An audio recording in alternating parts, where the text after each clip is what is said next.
যোগাযোগ করেছি আমরা প্রাক্তন রাজ্যপাল তথাগত রায়ের সঙ্গে। আমি ওয়ান টু ওয়ান তথাগত বাবুর কাছে কয়েকটা প্রশ্ন রাখবো। আমার প্রথম প্রশ্ন, দীর্ঘদিন ধরে এই বেয়াদপিটা চলছে, আমাদেরও দেখতে হচ্ছে। মমতা বন্দ্যোপাধ্যায় একসময় বলতেন যে ওটা তো আতঙ্কপুর, যাদবপুর নাকি আতঙ্কপুর, আমার নিজে যেতে ভয় করে। অথচ যাদবপুরের নির্দিষ্ট মাওবাদী সংগঠনকে কাজে লাগিয়ে রাজনৈতিক ফায়দা লোটা হয়। আর এরা, এই মেধাবী ছাত্ররা, কিছু প্রাক্তন ছাত্র, আমি দেখেছিলাম যে স্বপ্নের ঘটনার সময়তে তারা নাকি 10 বছর আগে পাশ করে বেরিয়ে গেছে, তারপরে তারা হোস্টেলের রুম অকুপাই করে রেখে দিয়েছে ওখানে মাওবাদী কার্যকলাপ চালানোর জন্য। আজকে তারা প্রকাশ্যে বলছেন যে মাওবাদকে সমর্থন করা কোনো অপরাধ নয়, আমরা চাই কি মাওবাদকে সঙ্গে নিয়ে গণতান্ত্রিক পরিস্থিতি তৈরি করবে। এই দীর্ঘদিন ধরে এই অত্যন্ত একটা নৈরাজ্য তৈরি হয়ে রয়েছে ক্যাম্পাসের ভেতরে, এটার সমাধানটা কোথায়? পুলিশ ঢুকবে না, আমার তো মানে সেন্ট্রাল ফোর্স ঢুকে এগুলোকে নিয়ন্ত্রণ করা উচিত। যারা মাওবাদী, যারা দেশদ্রোহিতা দীর্ঘদিন ধরে করে আসছে, তারা জেলের বাইরে কি করে? তারা তাদের বাবারা রাস্তায় নেমে আজকে মিছিল করছে, কেন এরা জেলের ভেতরে নয়? কেন এখানে সেন্ট্রাল ফোর্স ঢুকছে না? কেন এই ইউনিভার্সিটি যদি স্যানিটাইজ করতে না পারে তাহলে বন্ধ করে দিক, বন্ধ করে স্যানিটাইজ করুক। এইটা কি করে চলতে পারে দীর্ঘদিন ধরে আমাদের রাজ্যে? তথাগত বাবু।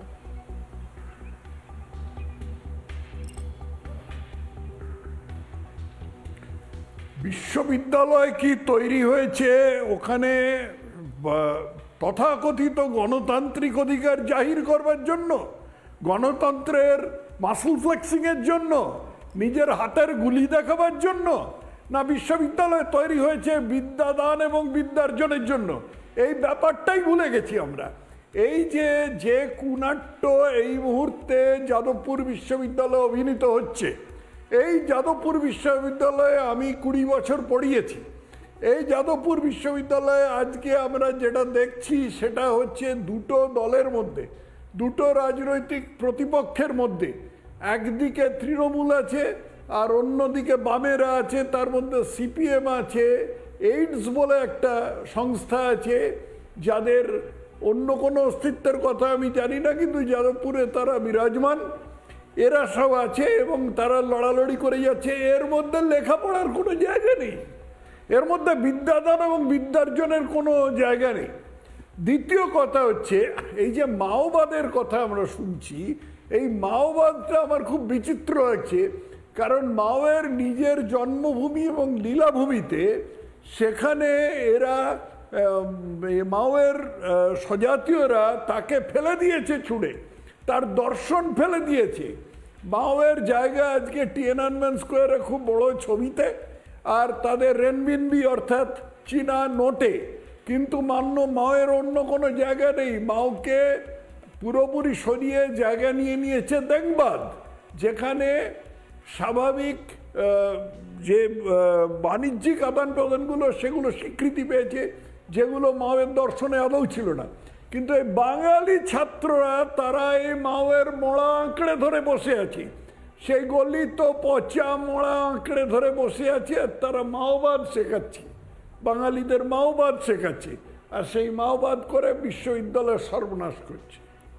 না, আমার বক্তব্য হচ্ছে যে এই দর্শন থেকে তো শতহস্ত দূরে কাটবে, কিছুক্ষণ আগে বলছিলাম, এবং এর আগেও আমরা দেখিয়েছি যে আসলে কোন রাজনৈতিক দলকে কখন কে সাপোর্ট করছে বোঝা দুষ্কর।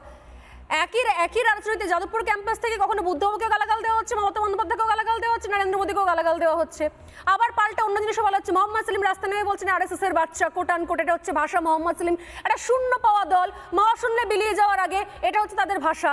আমার প্রশ্ন হচ্ছে, শিক্ষাঙ্গনে রাজনীতি 100 বার বাঞ্ছনীয় কাম্য।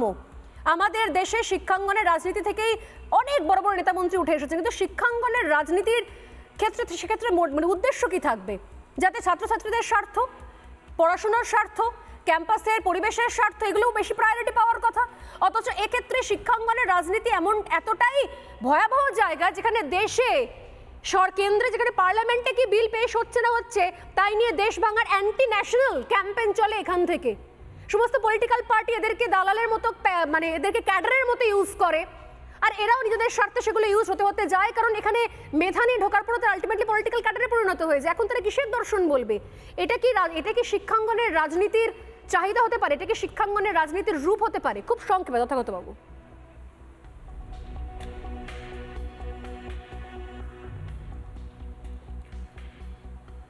ব্যাপার হচ্ছে যে যখন গৌণ উদ্দেশ্যটা মুখ্য উদ্দেশ্যকে ছাপিয়ে বহুদূর চলে যায়, তখন এই ধরনের বিকৃতি দেখা দেয়। মুখ্য উদ্দেশ্য বিশ্ববিদ্যালয়ের হচ্ছে বিদ্যাদান এবং বিদ্যার্জন, কিন্তু এখন দেখা গেল এই গৌণ উদ্দেশ্যটা, এই যে বামপন্থী নেতা খানিকক্ষণ আগে একটা বিশাল ভাষণ দিলেন, জ্বালাময়ী ভাষণ, তাতে মনে হচ্ছে যে ক্যাম্পাসটা তৈরি হয়েছে, বিশ্ববিদ্যালয় ক্যাম্পাস তৈরি হয়েছে, নিয়মিত সেখানে নির্বাচন হবে আর সেখানে বিভিন্ন ছাত্রদল পরস্পরের বিরুদ্ধে ছড়ি ঘোরাবে, এই জন্যই বিশ্ববিদ্যালয়ের ক্যাম্পাস তৈরি হয়েছে। লেখাপড়াটা গৌণ ব্যাপার, ওটা হলেও হয় না হলেও হয়, এই রকম গোছের ব্যাপার। এর ফলে যে বিকৃতি সমাজ জীবনে ঢুকেছে বা বিশ্ববিদ্যালয়ের মধ্যে বিশেষ করে বলি ঢুকেছে, এই বিকৃতি মানুষের সর্বনাশ করছে এবং বিশেষ করে ছাত্র সাধারণের সর্বনাশ তো করছে, সর্বনাশ তো হচ্ছে। এর সঙ্গে সংবিধানের কোনো সম্পর্ক নেই। হাউ হাউ করে কে সংবিধানের কথা বলছিল? সে তো হচ্ছে না, না এর মধ্যে কেউ এটা হাউ হাউ করে সংবিধানের কথা বলছিল, এর সঙ্গে সংবিধানের কোনো সম্পর্ক না। কখনো সময় পেলে, আজকে সময় নেই, তাই সংবিধানের আলোচনা করলে নিঃসন্দেহে মানবের কাছে অনেক বিষয় থাকবে। আমি একজনের বক্তব্য শোনাবো, এক সেকেন্ড। তথাগত বাবু এক কাছে আসার আগে না, আমার একটা বক্তব্য রয়েছে যে তরুণ ছাত্রটা অনেক স্বপ্ন নিয়ে, অনেক আশা নিয়ে এই যাদবপুর বিশ্ববিদ্যালয়ে ভর্তি হয়েছিল, ফার্স্ট ইয়ারে পড়াশোনা করছিল, এবং তারপর এখানকার হোস্টেলে কি হয় সে আমরা আজ পর্যন্ত জানিনি। বিশেষ কিছু বিক্ষিপ্ত কিছু অভিযোগগুলো সামনে এসছে, এখনো পর্যন্ত প্রকৃত অর্থে সেরকম দৃষ্টান্তমূলক সাজাও কেউ পায়নি। তার বাবা আজকে কি অভিযোগ করছেন দেখুন এই পরিস্থিতি দেখে।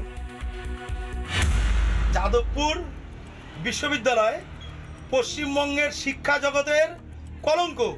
আজকে যাদবপুরে যেসব ঘটনা ঘটেছে, কোন ভরসায় মানুষ তার সন্তানদের ওখানে পড়াশোনা করতে পাঠাবে? ওটা কি পড়াশোনা করার জায়গা না উচ্ছৃঙ্খলতার জায়গা? আজকে রাজ্যের মন্ত্রীর সঙ্গে ওখানে যে আচরণ হয়েছে, আজকে প্রত্যেকের জীবন বিপন্ন। আজকে অধ্যাপকদের মারধর করা হয়েছে। আজকে এই উচ্ছৃঙ্খলতার বলি আমার সন্তান। যাদবপুর আমার সন্তানকে ফিরিয়ে দিতে পারবে? এইসব উচ্ছৃঙ্খল ছেলে পেলে যা করছে, আবার যদি আমার সন্তানের মতো একটা সন্তান মারা যায়, তার দায় কে নেবে? নানা ধরনের কন্টেন্ট দেখার জন্য লাইক করুন, শেয়ার করুন আমাদের ফেসবুক পেজ, সাবস্ক্রাইব করুন আমাদের ইউটিউব চ্যানেল। পাশাপাশি অন্যান্য ব্রেকিং নিউজের জন্য অবশ্যই চোখ রাখুন রিপাবলিক বাংলায়।